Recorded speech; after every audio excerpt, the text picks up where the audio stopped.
जय श्री राम। मेरे चैनल पर आप लोगों का स्वागत है। बेटी का विवाह गीत अच्छा लगे तो लाइक शेयर और सब्सक्राइब कीजिएगा, कमेंट भी करके बताइएगा। बाबा हो जनक बाबा कौना बनमा गैनी जी, बाबा हो जनक बाबा कौना बनमा गैनी जी, कौना बन के बासाबा से माराबा छमौनी जी, कौना बन के बासाबा से माराबा छमौनी जी, बाबा हो जनक बाबा कौना बनमा गैनी जी, बाबा हो जनक बाबा कौना बनमा गैनी जी, कौना बन के बासाबा से माराबा छमौनी जी, कौना बन के बासाबा से माराबा छमौनी जी,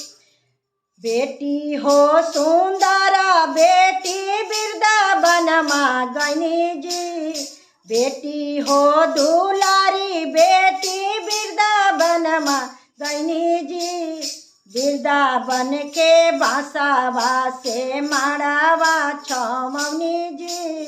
वृंदावन के बासाबा से माराबा छमौनी जी,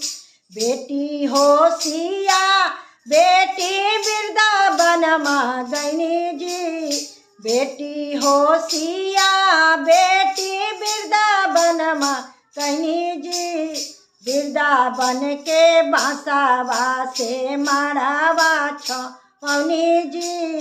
वृंदावन के बासाबा से माराबा छमौनी जी,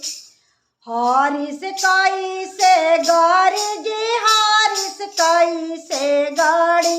हरिस कैसे गौरी जी हरिस कैसे गौरी, पाँच गोतिया मिली हैं हरिस ओही से गौरी, पाँच गोतिया मिली हैं हरिस ओही से गौरी, हरिस कैसे गौरी जी हरिस कैसे गौरी, पाँच भैया मिली हैं हरिस ओही से गौरी, पाँच भैया मिली हैं हरिस ओही से गौरी, कलसा कैसे भरी जी कलसा कैसे भरी, कलसा कैसे भरी जी कलसा कैसे भरी, पाँच गोतिनी मिली हैं कलसा ओही से भरी, पाँच गोतिनी मिली हैं कलसा ओही से भरी, अरे अरे पापा न पापा भला रौरा बानी जी, अरे अरे आपन पापा भला रौरा बानी जी, कहिया के हरदी सोचल रौरा बानी जी, कहिया के हरदी सोचल रौरा बानी जी, भैया हो आपन भैया भला रौरा बानी जी, चाचा हो आपन चाचा भला रौरा बानी जी, कहिया के हरदी सोचल रौरा बानी जी, कहिया के हरदी सोचल रौरा बानी जी, हमारो दुलारी बेटिया बसुका पारजी, हमारो दुलारी बेटिया बसुका पारजी, हरदी के झाका झुका सहालो ना जाला जी, हरदी के झाका झुका सहालो ना जाला जी, हमारो सिया बेटिया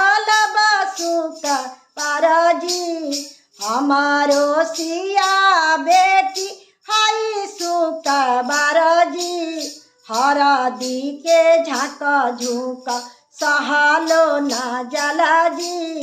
हरदी के झाका झुका सहालो ना जाला जी। नदी के झाका झोंका सहलो ना जाला जी।